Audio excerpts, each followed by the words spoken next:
India, land of mystery, wisdom, and spirituality. India is known to have produced many saints, sages, and holy men. These illumined beings glorify a spiritual past unequal in the history of mankind. Now there are rumors of another exceptional being living in India. His reputation is illustrious. Miracles, formerly associated with Jesus Christ, are an everyday part of his life.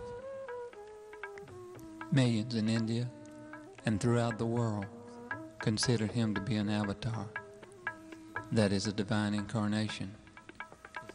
His name is Sri Sathya Sai Baba. He exhibits all the characteristics of a divine incarnation. Those of omniscience, a consciousness aware of all events, omnipresence, being in all time and space, and omnipotence, being all-powerful. The prophecy of a world teacher or enlightened being who will lead all mankind into the path of love and truth can be found in the scriptural text of most of the world religions. Also, major prophets of the last few centuries concur in their predictions of a calamitous period toward the end of this century, followed by 1,000 years of peace. So it seems, the life and teachings of Sathya Sai Baba fulfill prophecies of many religious and spiritual viewpoints.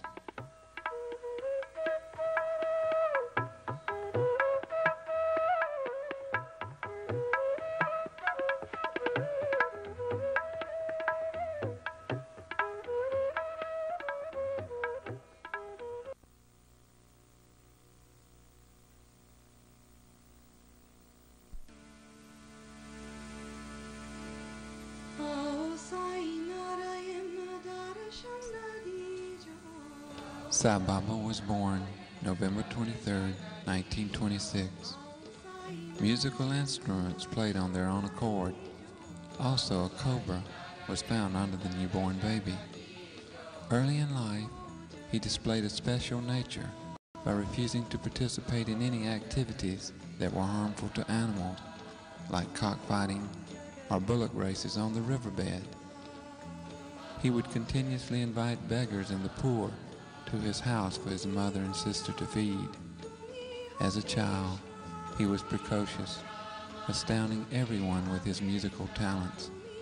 He wrote and performed plays with spiritual and moral lessons to adults. Young Sathya always had a group of followers whom he constantly amazed by giving them sweets from an empty bag or turning frogs into swallows that flew away. He also taught them devotional songs in praise of God. On October 20th, 1940, young Sathya suddenly announced, "I am no longer yours. I am Sai. I do not belong to you. My devotees are calling, and I have work to do." He started his mission in his 14th year and taught those devoted to him songs glorifying God. The early devotees were enchanted by an endless flow of miracles, like producing a person's favorite kind of fruit on a wish-fulfilling tree which overlooked Buddha party. He would feed all who came to him by passing his hand over containers of food. He would heal the sick and counsel those present on a spiritual way of life. He performed medical operations with surgical instruments that would suddenly appear as he needed them and vanish when he was through with the operation. He began appearing to devotees in faraway places in his physical body. On festival days, while participating in parades, vibhuti, which is sacred ash, would form on his forehead. Later, the ash would change colors. He would select flowers from garlands and scatter them. As they fell, they turned into medallions with different forms of God on them. His personality was irresistible, and his fame spread.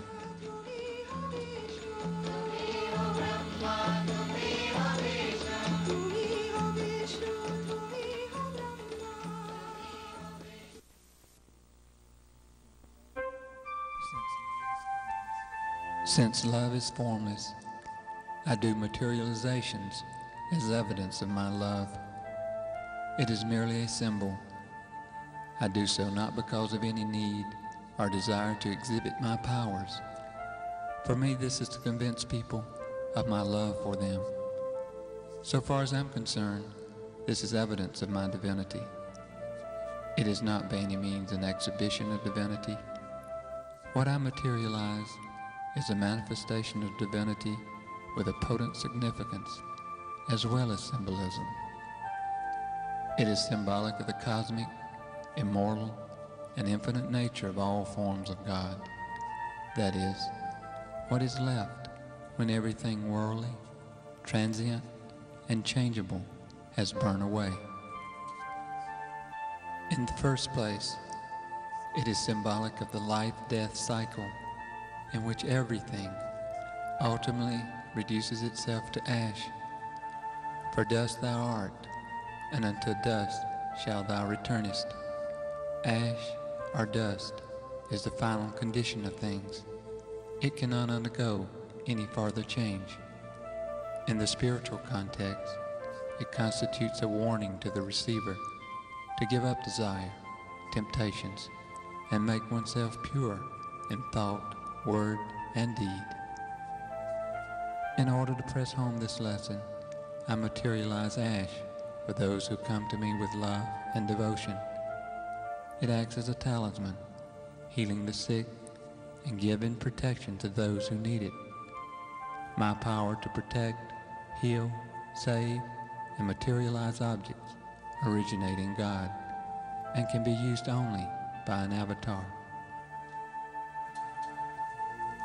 The conflict between persons who accept God and deny God, and those who declare that God can be found in this place, and those who affirm that God can be found nowhere, is never ending. While considering this situation, one has to remember that while it is unnecessary to awaken a person already awake, and easy to awaken a person who is asleep, we cannot, however much we try, awakening a person pretending to be asleep. The divine is now denoted by various words that are common currency in a limited human vocabulary. These words describe and propose a meaning to the divine: miraculous, magical, wondrous, etc. Of course, men cannot contain in their minds more than they can hold. They cannot express into words the inexpressible. Only those who have dived deep and contacted the underlying principle of love can picture divinity with some clarity. The divine can be grasped only through love. Reason is too feeble an instrument to measure it. Denial of the divine cannot negate it. Logic cannot reveal it. Be true to yourselves and do not waver. I am unaffected by the praise or blame. My love and compassion envelops all. My grace can be shared by all. I am declaring this to you so you may face life with fortitude. Man can be transformed into a noble, efficient, happy, and disciplined member of society by the implanting of good thoughts, good feelings, good deeds, and good emotions. Such transformed persons will spontaneously engage themselves in the task of promoting human welfare. They will be the promoters of the ideals of the fatherhood of God and the brotherhood of man.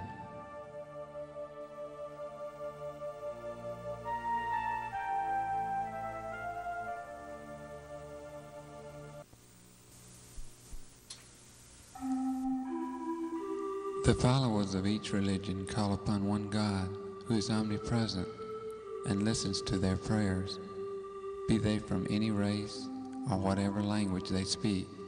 But it is the same God who confers happiness upon all mankind. No religion has a separate God, showering grace only upon those who profess to abide by that faith.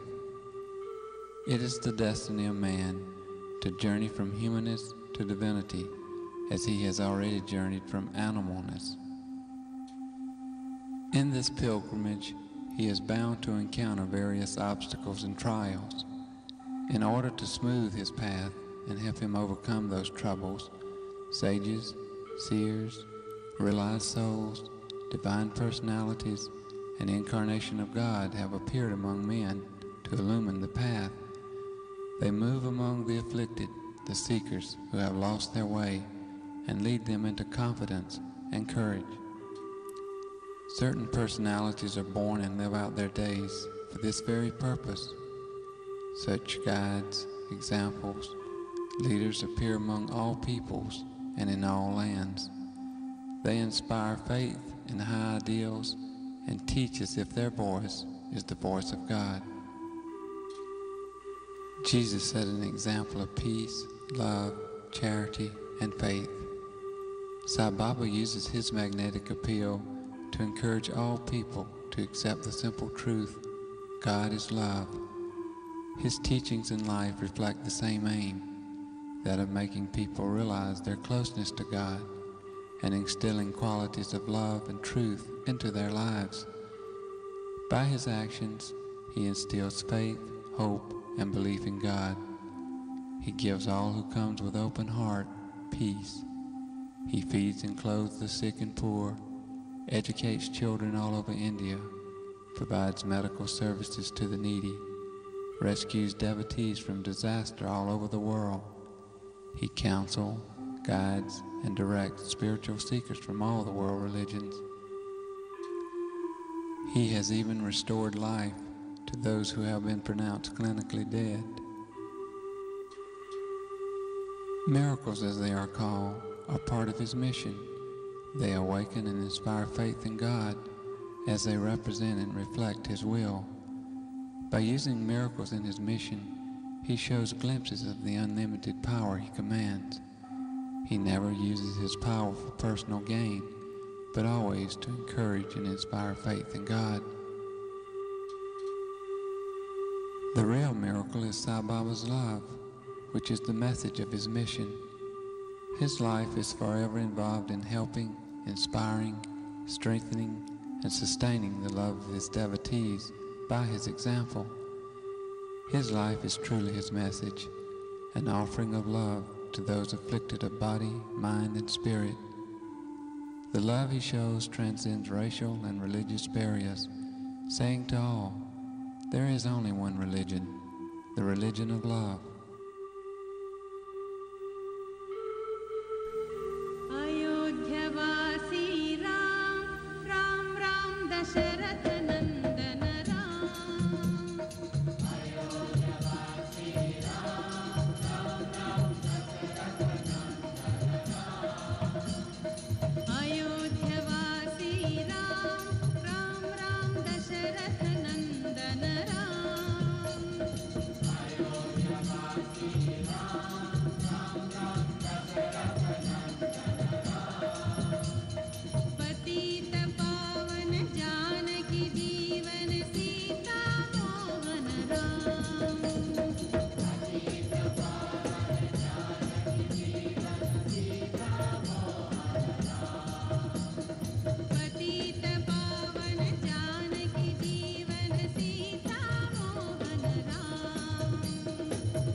Whenever grief and anxiety overwhelms the world, the Lord will incarnate in human form to re-educate the human community into the path of peace.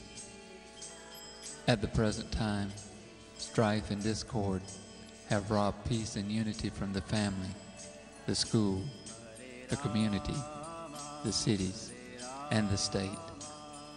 This is the secret of God coming down as man. The Lord has to come at intervals, so that those who have won the right to be liberated may be saved. I do not appreciate in the least distinctions between various appearances of God. I do not proclaim that this is important or the other is less important. Continue your worship of your chosen God along the lines already familiar to you. Then you will find that you are coming nearer and nearer to me. There is no need to change your chosen God and adopt a new one when you have seen me and heard me. The Lord is love itself. I have come to give to you the key of the treasure of bliss, to tell you how to tap the spring, for you have forgotten the way to blessedness. If you waste this chance of saving yourself, it is just your fate. You come to me for tinsels and trash, the petty little cures and promotions, worldly joys and comforts. Very few of you desire to get from me the thing I have come to give you, liberation itself. And even among those few, those who stick to the path of spiritual discipline and who ultimately succeed, are a handful. I am always aware of the future, the past, as well as the present of every one of you, so I am not so moved by mercy. Since I know the past, the background, the reaction is different. It is your consequence of evil deliberately done in the previous birth, so I allow your suffering to continue, often modified by some little compensation. I do not cause either joy or grief.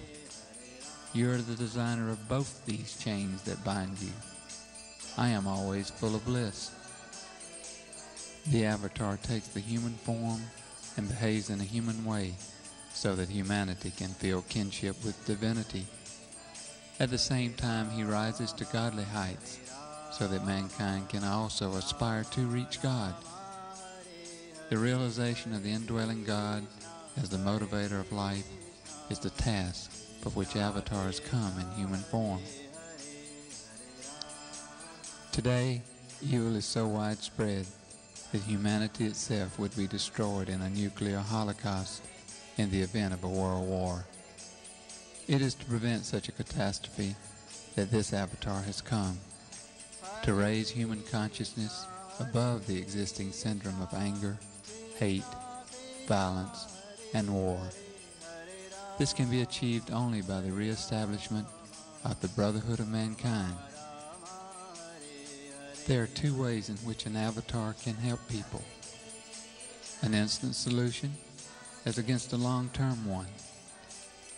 Any instant solution would go against the fundamental quality of nature itself, as well as the karmic law of cause and effect. Most people live in the material worlds of their desires and egos, which is governed by this law. They reap the fruits of their actions. This brings about their evolution or devolution. If the avatar intervenes to instantly solve their problems, it would stop all action, development, even evolution. This solution can be ruled out because it totally negates the natural laws. The other and more effective alternative presents a long-term solution, whereby the avatar leads the people themselves to a higher level of consciousness, to enable them to understand the truth of spiritual laws, so that they may turn toward righteousness and steadfastly work for better conditions. This would relate them back to nature and the law of causation. They would then transcend the cycle of cause and effect, in which today they are involved as victims, and thereby learn to control the natural forces to avert calamities. If I cure everything instantly, Leaving people at their present level of consciousness, they would soon mess things up again and be at one another's throat, with the results of the same chaotic conditions developing in the world. So, if the Avatar brings these calamities to an immediate end, which I can and do when there is a great need, the whole drama of creation with the karmic law will collapse. Remember, these calamities occur not because of what God has made of man, but really because of what man has made of man.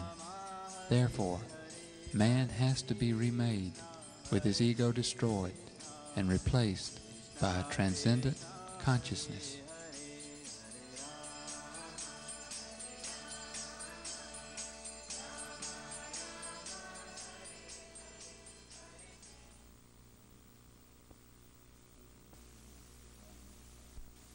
Jesus was a master born with a purpose, the mission of restoring love, charity, and compassion into the hearts of man. He had no attachment to the self. He never paid heed to sorrow, pain, joy, or gain. He had a heart that responded to the call of anguish, the cry for peace and brotherhood. He went about the land preaching the lesson of love, and poured out his life as a libation and sacrifice to humanity. Jesus was the name he was known by. He was honored by the populace as Christ, for they found in his thoughts, words, and deeds no trace of ego. He had no envy or hatred. He was full of love, charity, humility, and sympathy. Jesus came as the embodiment of love and compassion, and lived among men holding forth the highest ideals of life. You must pay attention to the lessons he elaborated in the various stages of his life. I am the messenger of God, he declared. Yes, each individual has to accept that role and live as examples of divine love and charity. Jesus wandered in lonely places for 12 years, engaging himself in study, spiritual exercises, and meditation on God. Jesus spent 5 years in the Himalayas, realizing he was the Christ when he was 25. He traveled in India, Persia, Tibet, Egypt, and other countries. He searched for the divine in the objective world of nature, but he soon realized that nature is a kaleidoscopic picture created by one's own imagination, and sought God within himself. Here in India, his stay in the Himalaya monasteries in Kashmir brought him greater success. From the attitude of being a messenger of God, he declared that he was the Son of God. For the old attitude meant duality, a master-servant relationship. One could not then move beyond the orders of the master. One had to carry out the duties laid down in the scriptures. This he found irksome, for he felt that he was the image, while God was the original. This bond of relationship increased. With heart consciousness in the ascendant, you feel nearness and dearness, and so the Father-Son bond seems natural at this stage. Later, as this consciousness stabilized, Jesus declared, "I and my Father are one." Jesus said that the bread taken in the Last Supper was his flesh, and the wine his blood. He meant that all beings alive with flesh and blood are to be treated as he himself, and that no distinction should be made as to friend or foe, we or they. Every body is his body, sustained by the bread. Every drop of blood flowing in the veins of every living being is his, animated by the activity that the wine imparts to it. That is to say, every man is divine and should be revered as such. When Jesus came, he washed the feet of all people, which means, I am your servant and am serving you, so you in your turn should serve the world. Follow Jesus Christ.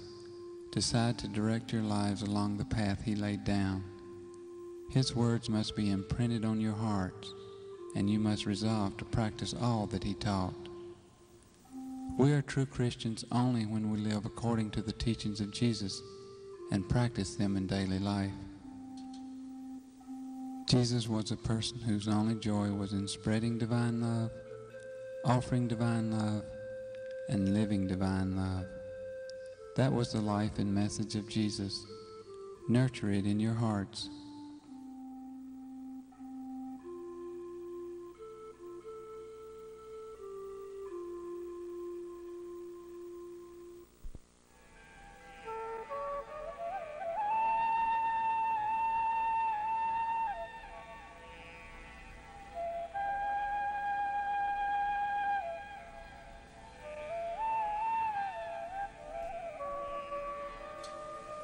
God is man and man is God. All of us have something of God, the divine spark within us. All men are divine like myself, but with the spirit embodied in human flesh and bone. The only difference is they are unaware of this godhood. They have come into this karmic prison through the mistakes of many lives. I have taken this mortal form out of my own free will. They are bound to the body, while I am free of this bondage.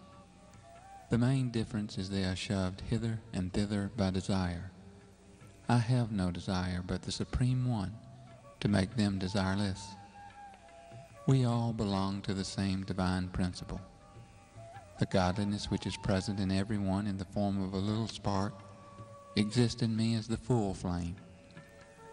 It is my mission to develop every little spark of God in everyone to the fullness of the divine flame. To the doubting or confused ones, I give this illustration. Those who want to secure pearls from the sea have to dive deep to secure them. It does not help to dabble among the shallow waves near the shore and say the sea has no pearls, and all stories about them are false. Likewise, if a person wants to secure the love and grace of this avatar, he must dive deep and get submerged in Sai Baba. I preach only one religion of love for all, which alone can integrate the human race into a brotherhood of man under the fatherhood of God. I know only one language of the heart beyond the mind or intellect, which relates man to man and mankind to God.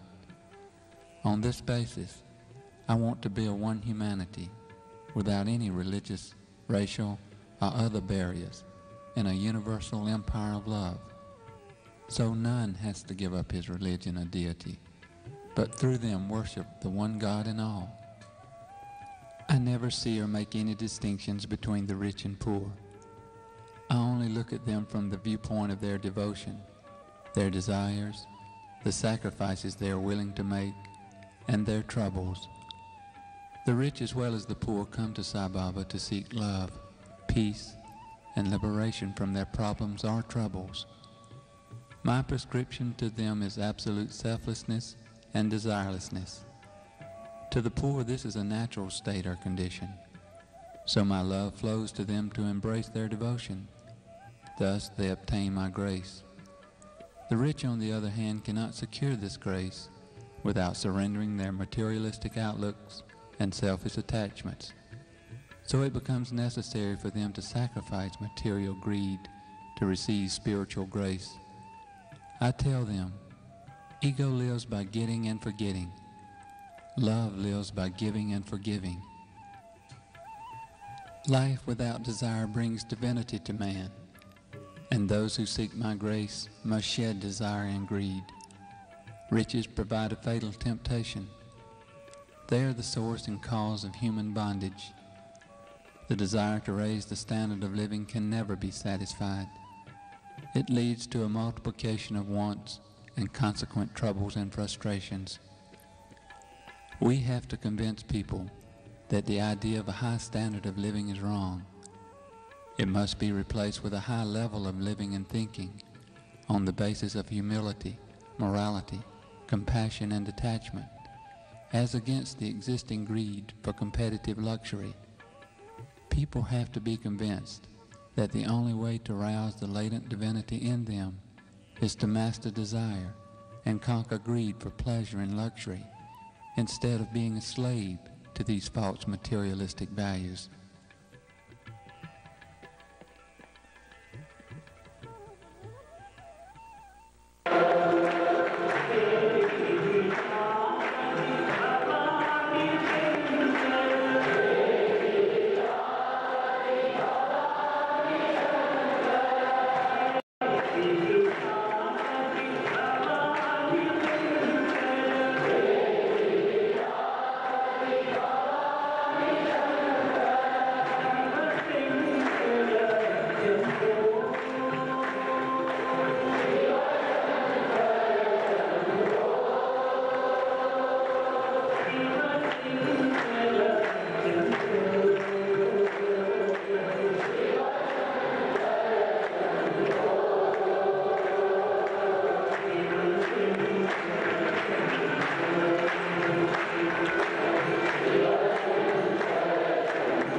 Man's natural state is happiness, and he cannot be blamed for craving that which is his own.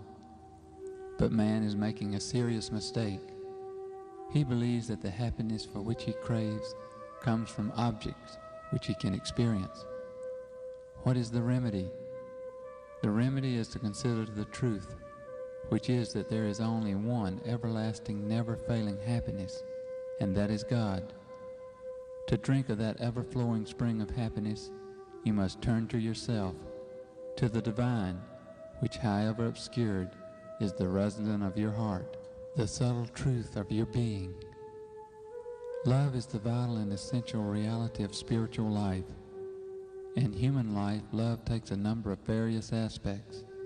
Love for the wife and children, for various habits and indulgences, for various objects and ideas, and for God.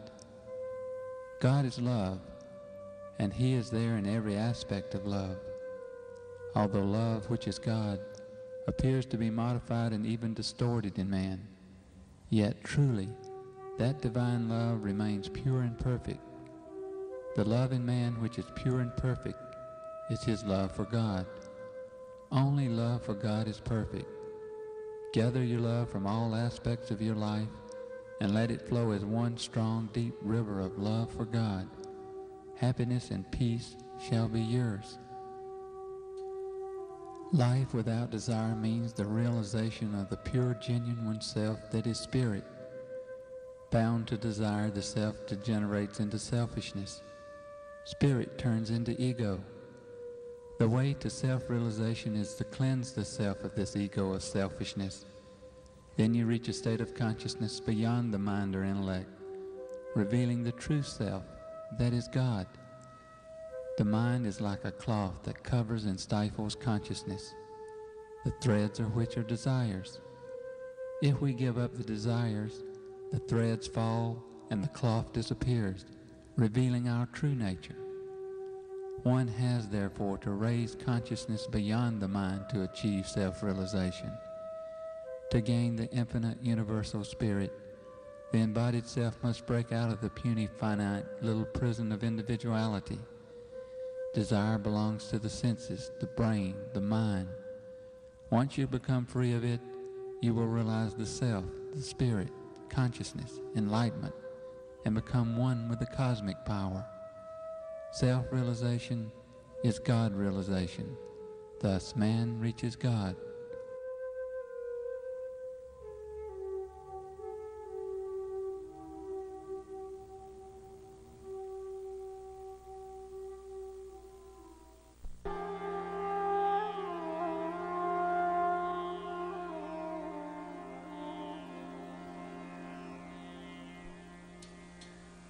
Cultivate the spiritual practice of prayer as a normal way of life.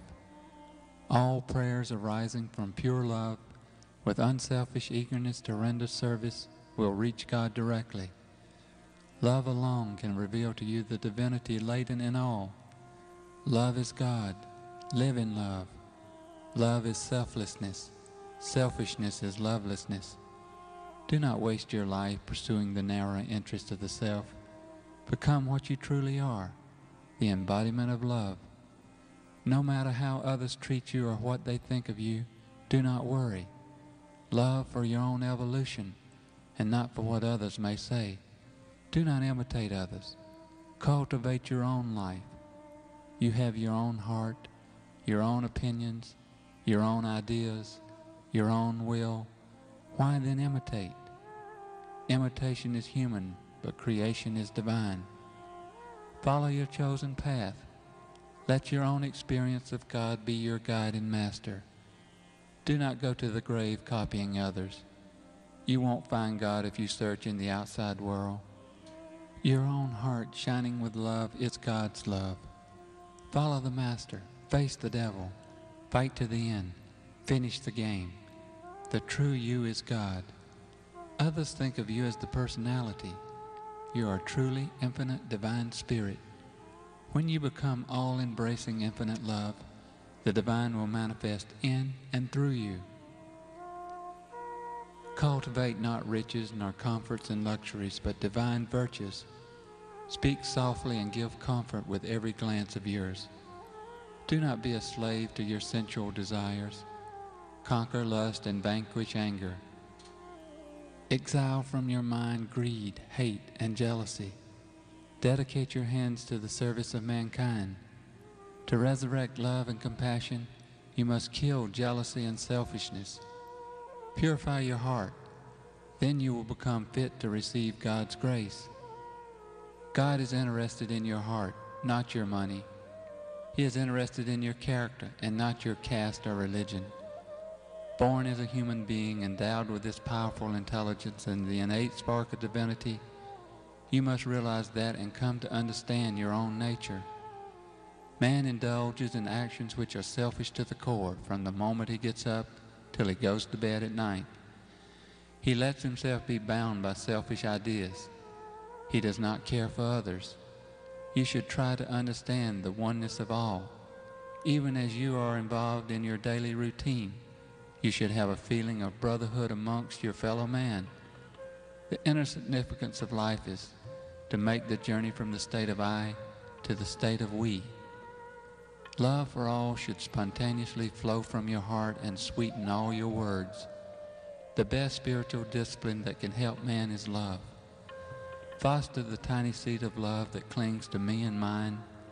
Let it sprout into love for the group around you and grow into love for all of mankind. Let the love enfold all things and beings in all the world.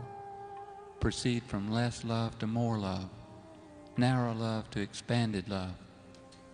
When you know that you are but a spark of the divine, and that all else are the same divine sparks, you will look upon all with reverence and true love.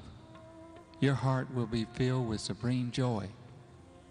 Man is seeking joy in far-off places, in quiet spots, not knowing that the spring of joy is in his heart. Love is God. God is the embodiment of perfect love, so he can be known and realized, reached and won only through love. You can see the moon only with the help of moonlight. You can see God through the rays of love. See through the eyes of love. All beings are beautiful. Expand into universal love. This is the path which will bring out the divinity in you.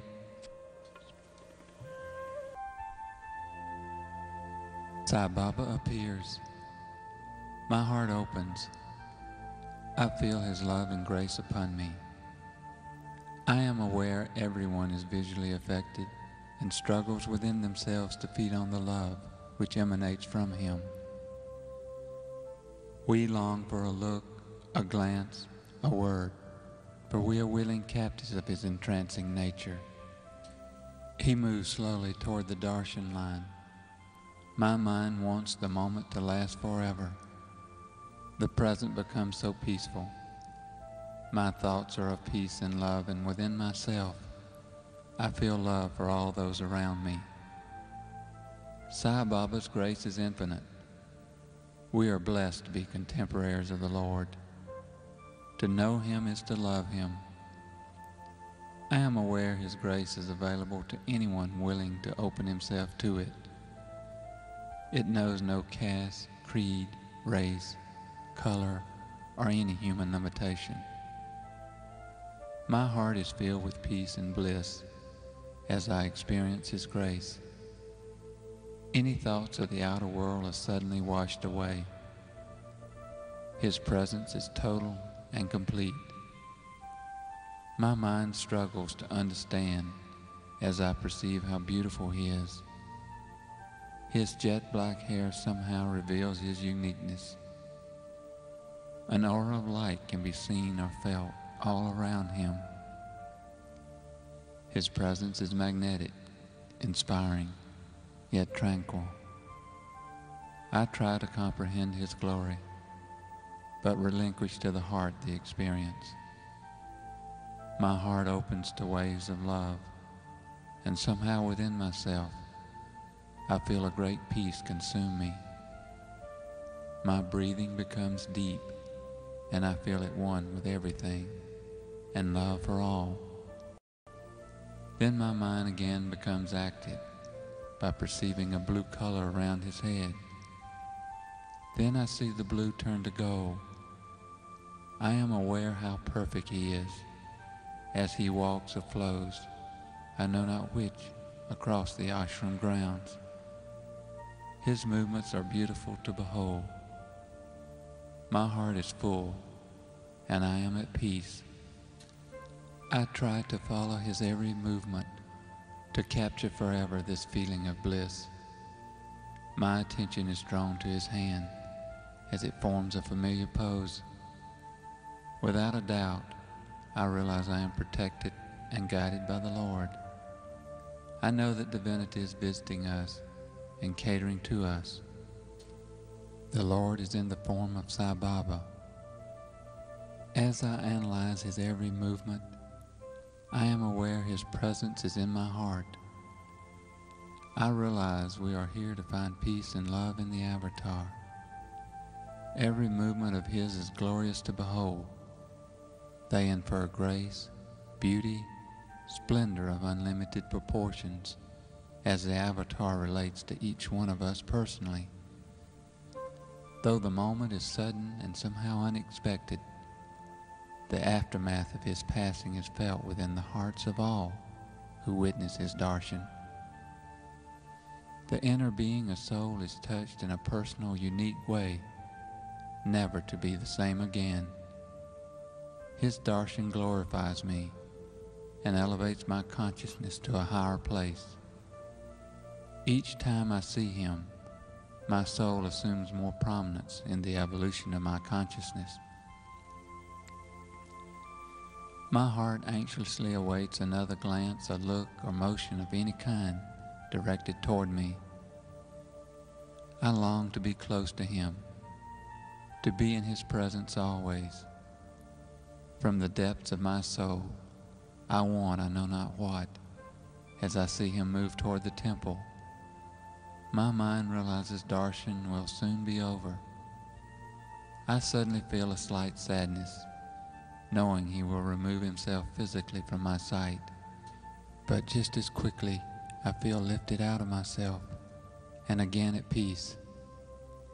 I feel his grace upon me, in me, around me, and forever with me, as long as I remember him.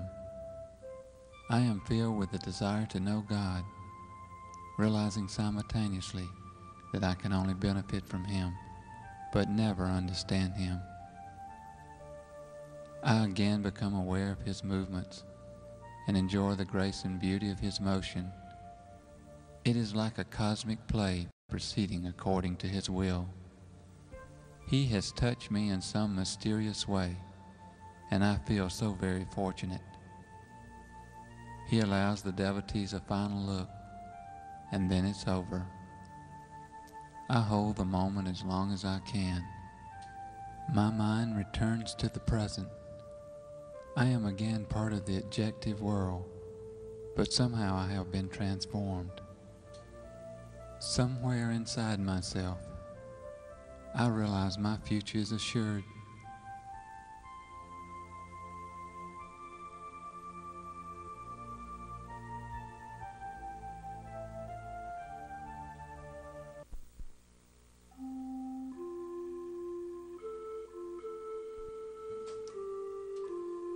See with the eyes of love, hear with the ears of love, work with the hands of love, think only of love. I have come to light the lamp of love in your hearts, to see that it shines day by day with added luster. I have not come to speak on behalf of any particular religion, like the Hindu religion. I have not come on any mission of publicity for any sect or creed or cause. Nor have I come to collect followers for any doctrine. I have no plan to attract followers into my fold or any fold.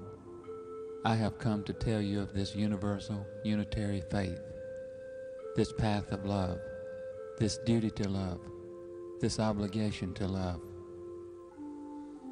May you develop this divine love and stand out as harbingers of a new age, free from selfishness, greed, hatred, and violence. Let each of you be a light unto himself or herself, and thereby be a light unto others.